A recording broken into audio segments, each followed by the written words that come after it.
retrouver son âme sœur. Pas exactement une partie de plaisir, n'est-ce pas? Quand on pense au partenaire idéal, chacune et chacun d'entre nous a ses propres attentes et critères. Moi, par exemple, je rêve d'un amoureux aux yeux bleus, cheveux bruns, qui soit en même temps surfeur, pâtissier professionnel et cadre chez UBS. Cela va sans dire que si l'on considère tous les traits recherchés à la fois sur le plan physique et de la personnalité et qu'on les mélange ensemble, nous aboutissons à des milliers de combinaisons possibles. Mais laquelle d'entre elles correspond à notre match parfait? Faisons ensemble un petit effort d'imagination et transposons notre quête de l'âme sœur au mystérieux monde de la chimie. Un peu comme une appli de rencontre, le but de ma thèse est celui de traquer le meilleur partenaire moléculaire pour le TNFR1. Appelons-le Mr. T. Ce célibataire endurci est une protéine présente dans notre corps qui peut causer une inflammation incontrôlée dans certaines maladies auto-immunes telles que l'arthrite et les psoriasis.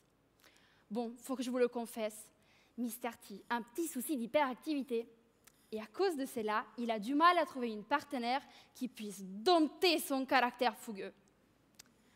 Un peu comme quand on rencontre la personne capable de faire ressortir le meilleur de nous-mêmes, ce que je recherche pour Mr. T est une molécule qui puisse réduire son action inflammatoire en les liant de façon spécifique.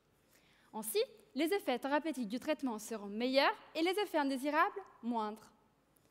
En tant que chimiste et pharmacienne, je me sers donc des techniques biochimiques qui me permettent de faire défiler devant Mr. T plein de différentes candidates, afin qu'il puisse choisir la molécule qui correspond le mieux à son goût.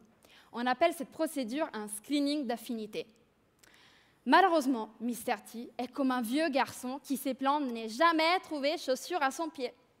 Ce qui veut dire que la quête pour trouver la molécule qui puisse calmer ses esprits est un peu plus compliquée que prévu. Ainsi, même quand le screening aboutit à l'obtention d'une bonne candidate, je suis quand même obligée d'enfiler ma blouse et repartir au labo pour modifier la structure chimique de la molécule choisie. Une petite mise en beauté en vue de son rencard avec la protéine. Je peux par exemple ajuster sa taille et la rendre grande et potelée, ou bien petite et maigrichonne. Ou encore, je peux mettre en valeur ses atouts spécifiques, les groupements fonctionnels, pour augmenter ses chances de plaire à Mr. T. Enfin, je travaille pour que les liens qu'elles tisseront durent le plus longtemps. Même si la route pour dénicher la bonne molécule est encore longue, grâce à ma thèse, j'ai enfin trouvé le point faible de Mr. T. Ou pour mieux dire, la portion de la protéine qui est plus susceptible d'entamer une liaison exclusive avec la molécule choisie. Ainsi, je garde l'espoir qu'on verra bientôt les jours où Mr. T pourra arrêter son action inflammatoire, envoûté par les charmes de son match parfait. Merci.